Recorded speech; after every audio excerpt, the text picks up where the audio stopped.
अस्सलाम वालेकुम, welcome back to my channel Naush vlogs. This is me Naushin Khan और स्वागत है आपका मेरे एक न्यू व्लॉग में। तो आप सबको पता है कि मेरे घर पे कज़न्स वगैरह आए हुए हैं, बच्चा पार्टी है, तो उन्हें रोज़ कहीं ना कहीं बाहर जाना होता है। तो आज उन्हें जाना था रेड फोर्ट और जामा मस्जिद, क्योंकि उन्होंने वो देखा नहीं था। तो चलिए आपके साथ ही हम अंदर चलते हैं।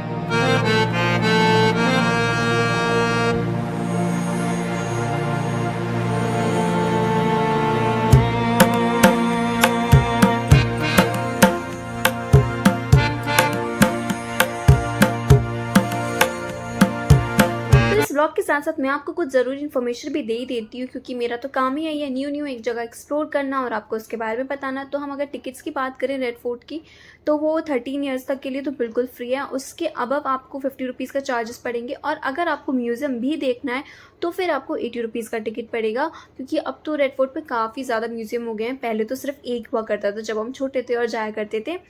तो अब रेड फोर्ट के अंदर एंटर जैसे ही हम करते हैं तो आपको ना ये एक छत्ता बाज़ार दिखेगा, जिसे हम छत्ता चौक भी कहा जाता है। लोग इसे मीना बाज़ार कहते हैं, बट इसका रियल नेम छत्ता चौक है। तो यहाँ पे आपको काफ़ी सारी चीज़ें मिल जाती हैं, और देख के आपको लगेगा कि यार इसके अंदर है तो थोड़ा सा एक्सपेंसिव होगा, बट नहीं, एक्सपेंसिव नहीं है। आपको काफ़ी सही प्राइस पे चीज़ें मिल जाती हैं। तो इस बाज़ार में आपको काफ़ी सारी सुवेनियर्स वगैरह की शॉप मिल जाएंगी। फ्रिज मैग्नेट्स बहुत ही प्यारे प्यारे मिल जाएंगे, और यहाँ पे आपको ज्वेलरी भी बहुत सारी मिल जाती है, लाइक ईयरिंग्स, बैंगल्स, ये सारी चीज़ें आपको यहाँ पे मिल रही थी। काफ़ी सही ट्रेंडी ज्वेलरी मिल रही थी। और जो मैंने आपको अपने जनपद वाले व्लॉग में जो बैग्स दिखाए थे ना, वो बोहो बैग्स, वो भी यहाँ पे मिल रहे थे। उसके अलावा टोट बैग्स वगैरह भी मिल रहे थे, और आपको स्टोल्स वगैरह चाहिए 100 एंड 150 के भी मिल रहे थे। पश्मीना शॉल्स आपको मिल जाएंगी, जो कि ऑब्वियसली ओरिजिनल तो नहीं होती। और टॉय शॉप्स तो यहाँ पे इतनी सारी हैं कि अगर बच्चे यहाँ आ जाए तो फिर वो तो आगे बढ़ना ही नहीं चाहते, वो तो बस हमें तो आगे नहीं जाना, हमें यही रुकना है। तो यही थी वो सारी चीज़ें जो आपको छत्ता बाज़ार में मिलती है, जो मैंने बताई।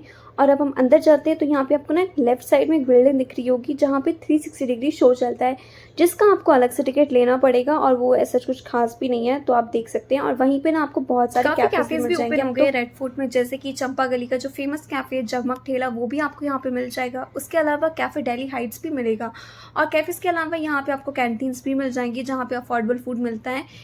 बट वो ऑब्वियसली बाहर जितना तो अफोर्डेबल नहीं होगा, क्योंकि टूरिस्टी प्लेस है, तो उसके अकॉर्डिंग ही इसके प्राइसेस होते हैं। और अब आपको जो ये सामने बिल्डिंग्स दिख रही है ना, जिन्हें हम बिएनाले बोलते हैं, ये हैं वो सारे म्यूजियम्स जो आपको रेड फोर्ट के अंदर मिलते हैं, जिनके मैं बताई थी एक्स्ट्रा चार्जेस हैं। और ये एक नहीं है, 3-4 है, जहाँ पे आपको डिफरेंट टॉपिक से रिलेटेड अलग अलग म्यूजियम बने हुए हैं। तो अगर आप इंटरेस्टेड हैं तो आप जरूर देख सकते हैं। आ चुकी हूँ, तो मैंने तो अपना टिकट नहीं लिया था म्यूजियम का, बस बच्चों के लिए ले लिया था, क्योंकि उन्हें था कि हम पहली बार जा रहे हैं तो सब चीज़ें देखनी है, तो उनका ले लिया था। और ये एक न्यू चीज़ भी मुझे दिखी रेड फोर्ट में, ये एक फ़ोटो गैलरी थी। इसका कोई प्राइस नहीं है, टिकट नहीं है अलग से, ये आपके टिकट में इंक्लूडेड है। तो अगर आप इंटरेस्टेड हैं इसमें तो आप ये भी ज़रूर देख सकते हैं। और वेदर तो इतना ज़्यादा प्यारा होता है। जब हम घर से निकले थे ना, तब तो बहुत धूप थी, बट फिर जैसे हम यहाँ पहुँचे काफ़ी अच्छा वेदर हो गया था। लेकिन मैं ये दुआ करी थी कि यार बारिश नहीं होनी चाहिए, क्योंकि पिछले कुछ दिनों से जब भी मैं घर से बाहर निकलती हूँ कजिन्स वगैरह के साथ, हमेशा बारिश हो जाती है। तो मुझे था कि नहीं, मुझे अब नहीं भीगना, बस बारिश होने को कौन टाल सकता है यार। बारिश होनी थी और वो स्टार्ट हो गई, और हम सब भीग गए थे। फिर बस हम इधर उधर भाग रहे थे कि ज़्यादा ना भीगे, कोई बस बच जाए कैसे भी करके।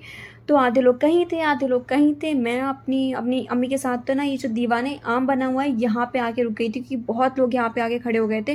तो यहाँ से तो बिल्कुल नहीं भीग रहे थे। और जैसे ही बारिश रुकी ना, फिर से धूप निकल गई। मतलब मैंने कहा क्या यार, ये क्या है।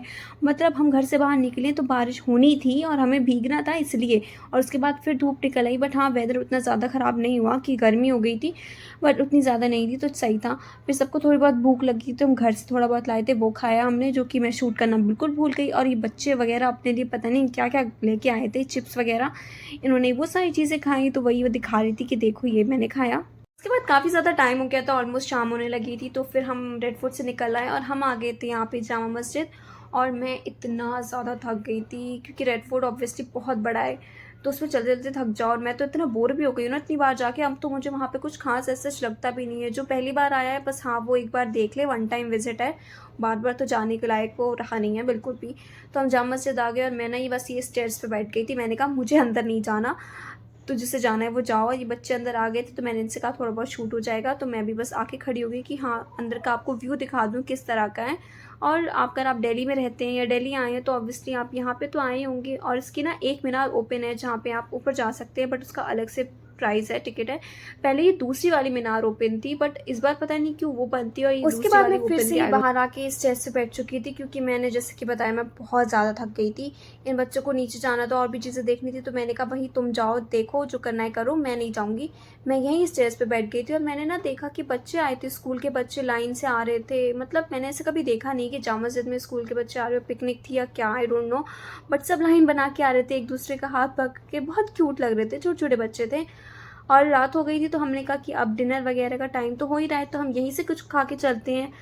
तो फिर हमने डिसाइड किया कि हम जाएंगे कुरैशी कबाब कॉर्नर। और भी बहुत रेस्टोरेंट्स है, बट सबको वो ट्राई करना था, तो हम आ गए कि कुरैशी कबाब कॉर्नर। बट मुझे पता नहीं क्यों इनके कबाब कुछ खास नहीं लगते, मुझे थोड़े से ओवर हाइप्ड लगते हैं, क्योंकि पता नहीं क्यों। मैं फैमिली वगैरह के साथ आती हूँ तब तो मैं ट्राई कर लेती हूँ, बट मैं स्पेशली इसके लिए तो यहाँ पे कभी नहीं आई हूँ और ना ही कभी आऊँगी, क्योंकि मुझे नहीं पसंद आते यार मोटे मोटे अजीब से कबाब।